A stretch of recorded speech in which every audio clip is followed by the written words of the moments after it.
What's up, mortgage coach community? Dave Savage sitting down with Matt Clarke. Matt is a C-suite mortgage executive for Churchill Mortgage, a great client of Mortgage Coach. I am currently in the process with Kristen Messerly writing this article, 2022 State of the Mortgage Industry Halftime Report. So in my 30 years in mortgage, I mean, every time the market shifts, it's never the same. So they always have different dynamics, but I've never seen a shift where one, it's so brutal in a negative way. You know, usually when it's this brutal in a negative way, like it's just like, how do we stay alive? But like, it's pretty brutal. You know, rates went up 2% in 2 months. You know, that's never been done before. But there's also some really good parts of this market. And I am seeing some loan officers, some leaders that are turning this crisis into an opportunity, and they're going to gain market share, and they're going to do loans now. So Matt Clarke, welcome to the call, brother. I'm looking forward to this conversation. Thank you, Dave. Me too. Cool. So if you could real quick, just share with everyone, you know, if there's a new loan officer watching this, you know, just a little bit about your role and what you do, and then we'll get into the topic at hand. I'm the COO of Churchill Mortgage, so I do whatever the season requires. I do to keep the ship running in the right direction and running well. And so I think that's the easiest way to sum it up. I've gotten my fingers in just about everything.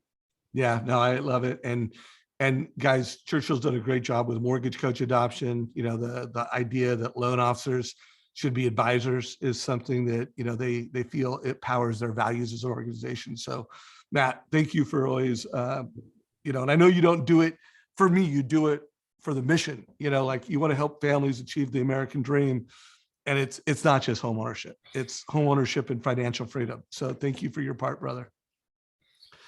So chapter one is data and brutal realities in the market. You know, knowing that we want to get to the punchline of opportunities in the market, what are the 3 data points that you think matter the most as to where we're at in the market, negative and positive?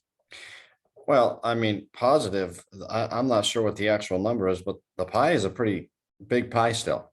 As much as rates going up have cut down on refis in this current season, the mortgage economy is still a fairly enormous opportunity for people who want to be best inside it. And so despite what everybody thinks is happening with refi volumes going down and rates going up and housing inventory being low, really difficult times are really good for people who are really good. And so the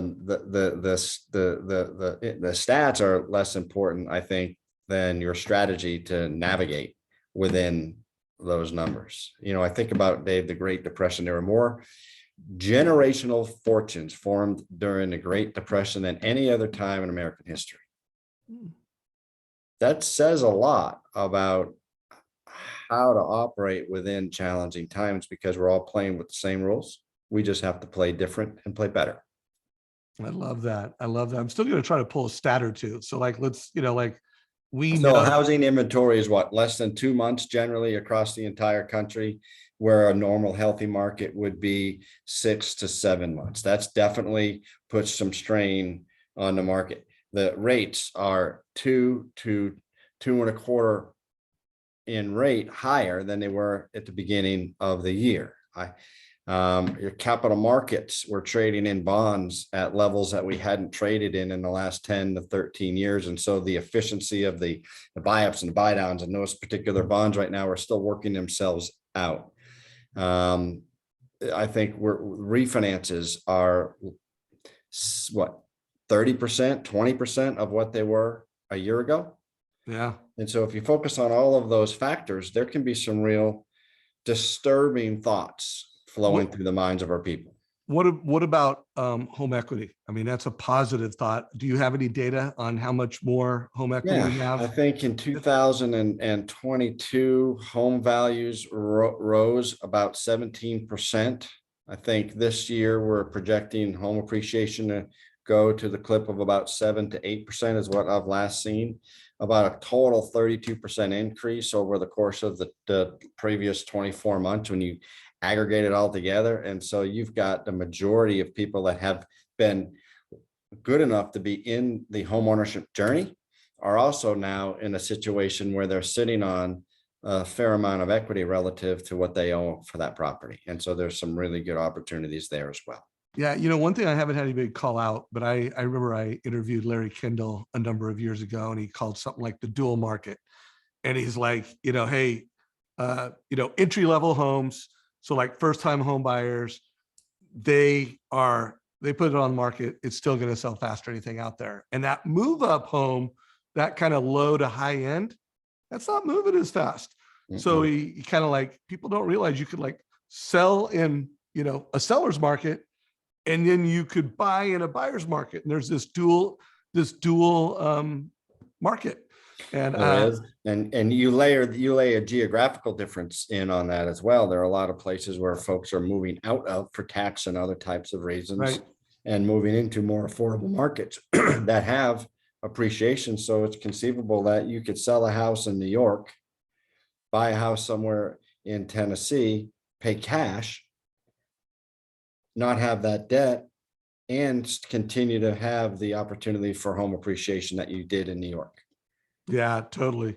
So let's get into trends. And these could be short-term trends, they could be long-term trends, they don't necessarily need to be mortgage trends, but when you think of the trends that are happening around mortgage that do create opportunities in this market, because remember, where we want to end in this conversation is, here's your 3 best opportunities to gain market share and close loans now. So that's where we want to end. What are some trends in the marketplace that might help create opportunities? I think there's a healthy amount of abandonment, of relationship abandonment, from loan officers who had a whole lot of clients and customers over the last 30 months that aren't staying in touch with those folks, don't really know what value they truly bring to those people in terms of achieving real wealth in home ownership. And that abandonment opens up opportunities for new people to come in and create connection, relationship, and bring value. I think that's the most significant trend that I see. So I've not heard, out of all the interviews I've done, no one said it like that. I mean, we have got to that point where we've talked in a lot of these interviews around the biggest expense a mortgage company has. It is not loan officer comp. It is not overhead, brick and mortar.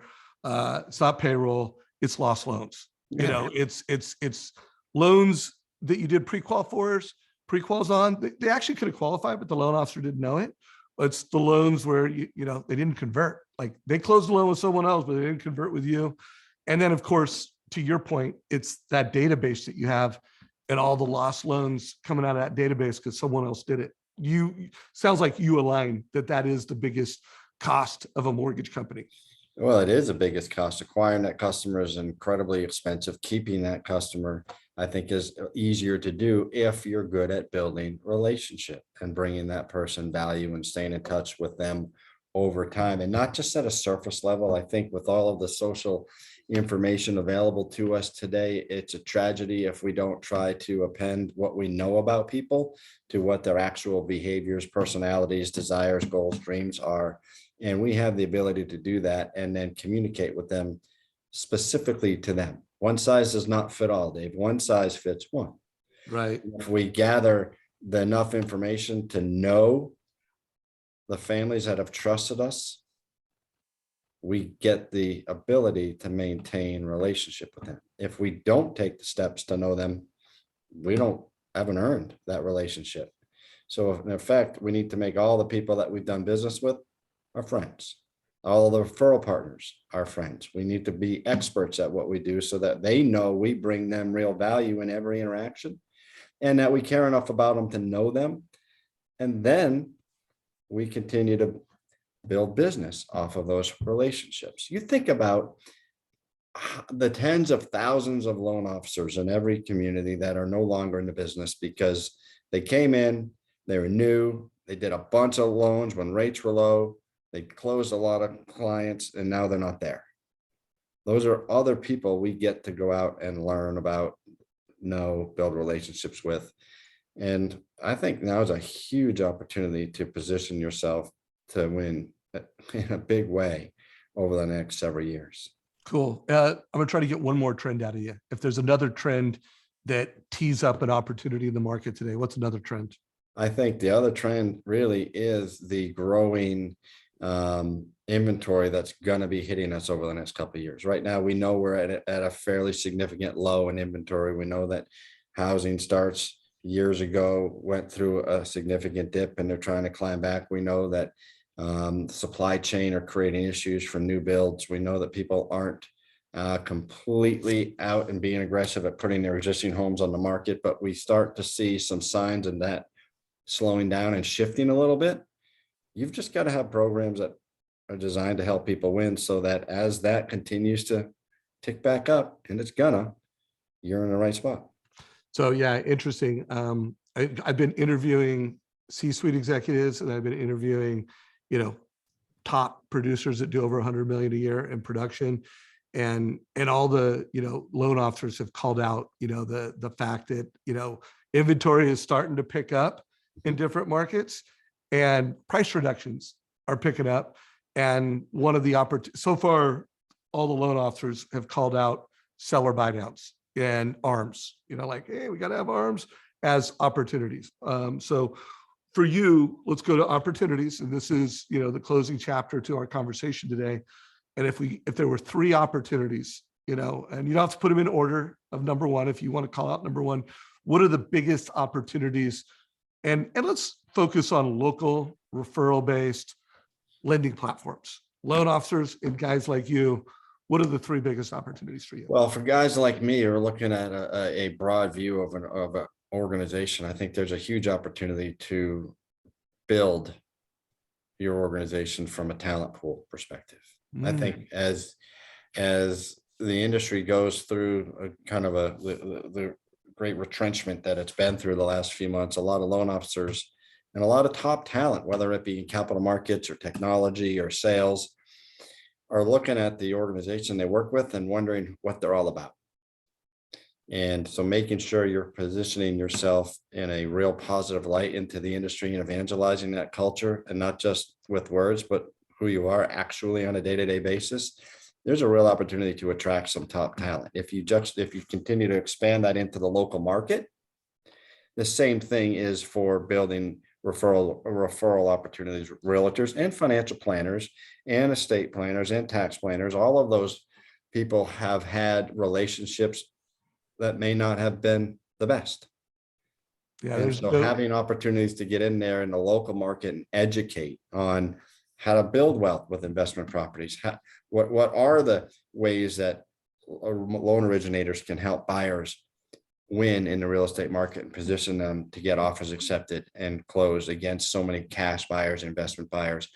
How do you help them? How do you help our insurance partners and our financial partners continue to build their business by using Mortgage Coach to demonstrate the options around financing a home and leveraging some of those options that might help them accomplish other goals that they have in their overall financial plan? Mortgage Coach is the best tool in the market to do that. Those are all things that aren't new, but they're basics of being a highly professional mortgage loan specialist in the marketplace and bringing value to people. Another opportunity. What's another big opportunity for both lenders and loan officers in today's market? One of the temptations that a lot of lenders have right now is to go around and chasing a lot of different product. And you have to have a good portfolio. You mentioned ARMs, but you mentioned construction lending. Construction lending is also another good opportunity, particularly for those people who can't find homes for sale in markets that they want to be, or have to go out a little bit. So continuing to look for diversified product without throwing away the basics, which still work really good for most people and helping them build wealth. So I want to close out and get your feedback on what from the interviews I've had, this is where it's gone. Bill Dallas called it out directly, that data, data is where the war is won. As disruptors come into the mortgage space, how they're using technology and how they're using data. So I want to show you something and then just, have you validate it or give some feedback. But this is what most real estate agents database looks like. And the real estate agents, they're hurting, guys. They're hurting as much or more than lenders. Really, they're hurting more because they don't have a combination of refis. Even though we have less, we still have cash out refis. We still have home improvement refis. We still have refis, and we have purchase. And guys, this is what Rocket and Zillow's database looks like. Like, they know in their database who is most likely to want to do a loan and buy a home, whether that's a move up or move down. And so, I have this thesis that if loan officers and lenders made their database their, single number one priority, like had it in a CRM that was powered by Sales Boomerang, so that they could know who's most likely to move up, know who's most likely to move down, know who's in the market. If someone has pulled a credit with another lender, be the first to know, and have that into their CRM in an actionable way, so they can, one, not only anticipate the needs of the consumer, but they could deliver a digital presentation, a move up analysis, a move down analysis, a cash out refi analysis, whatever they wanted. I'm of this thesis that the winners of today's market, one, they're not going to lose customers, and if they, he who loses the least customers wins in this market. And then they're going to build database. They're going to recruit databases from, heck, you could recruit a CPA's database. You could recruit a realtor's database. He who grows their database, like, this is a time to plant seeds and getting more contacts in your database, and then watering them and not losing them. Like, one, they'll get the most loans now. And two, when rates do go down, and it's not a question of if, it's just when and how fast. But when that happens, they're gonna harvest. What are your thoughts on that strategy? My thoughts on that strategy, if that's not been a preeminent strategy in your business for the last several decades, you've missed the boat. And you've got to catch up real quick, Dave. We've been talking for decades about the gold mine that our database is. And with the advent of continuously emerging technologies to get you to know your customers better, clearly that's got to be a foundational skill set in your organization. And if it isn't, you got to get there quick. We talk about the 5Ds or 6Ds around kind of triggers on mortgage. There's degrees, there's diamonds, there's diapers, there's dogs, there's divorce, there's death. And having programs that help you identify and know your people, know the people in your database socially and predictively it's enormous. I think that's it's kind of like great rates and great service. Having a great database, it's got to be foundational in any business. So if you're not doing that, you got to catch up quick. And like you said, Sales Boomerang offers a lot of really good opportunities to do that. Yeah, no, it is the leader in borrow intelligence. And to your point, there's a whole array of trigger alerts, and anyone listening to this that wants to get a little more information on all the alerts you can have, because that's the other thing, guys. Not all, a lot of people are like, oh yeah, I'm getting inquiries and listing alerts, and there are some alerts that are pretty easy to get, and then there are alerts that aren't easy to get, that have to do with lifestyle changes, combined with how much equity someone has, combined with their current credit, how much credit debt, how much auto loan, credit card debt, what kind of FICO score they have. So, definitely, I know a punchline in this article is going to be data is number one. One last question before we wrap. Can I add something to that real quick? Because the alert is great. The problem with most loan officers is they get these alerts or they get this information, they don't know what to do with it. So having a plan on how to engage with people around these alerts is equally important too. So I fear that many people find the alerts interesting and even might take action, but dialing in a strategy around how to engage with each type of alert and then actually a plan to do it and following through on that plan is enormous. So don't spend a lot of time on engaging in your database and generating alerts unless you're willing to spend the time to come up with the strategy on how you're going to then take the action and have that action bring value to the people that you're engaging with. Yeah, and real quick, two thoughts on that topic is, first of all, anyone watching this, take a screenshot of this, and these are all the alerts that you should have. One of the cool things about Mortgage Coach and Sales Boomerang is that the Mortgage Coach TCA is actually created when alert is created. If you're using that integration, if you have Sales Boomerang and you're on this call and you don't have that, just make a note that, there is a level of integration you could have that you don't have. Also, I want to call out, to your point, one of the biggest challenges we find is that loan officers don't know what to say, or they're not confident about what to say. So, one of the things I'm doing in the Mortgage Coach community is I'm interviewing some of the most successful loan officers in America, calling on these alerts. So I created a blog post. I'll put a link down below where, what does Jeremy Forcier, one of America's best loan officers, say when he calls a credit alert? What does he say with an equity alert? What does he say, with every alert?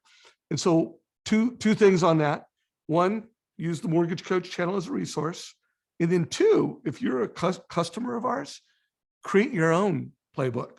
Know that if you're a customer of Mortgage Coach and Boomerang, I'll even work with you to create your own playbook, because you may look at what Jeremy did, with cross country, and go, oh, that's cool, but I've got some nuances, or we have some things we want to do at our company. We'll help you create a script playbook and some best practices. So reach out to us. So Matt, let's wrap it up. Any closing thoughts, any last advice you're going to have everybody from heads of production, CEOs, to loan officers, to new loan officers, and they just got in the business and they're like, what's up? Any closing thoughts? Be the expert. Take time every day to get better at what you do, because not everybody's doing it, and you'll blow your competition away. Boom. Be the expert, guys. Be the Mortgage Coach. Matt, you're the man. Thank you for making time for this. Guys, if you got value, like this in whatever social media channel you're in, and share this with your executive team, and share this with loan officers that you want to see be more successful. Thanks for getting it out there, and stay tuned for an article and a blog that will hit before June 15th. Whenever Kristen Messerly and I think it's done, we'll get it out to you. Take care, y'all.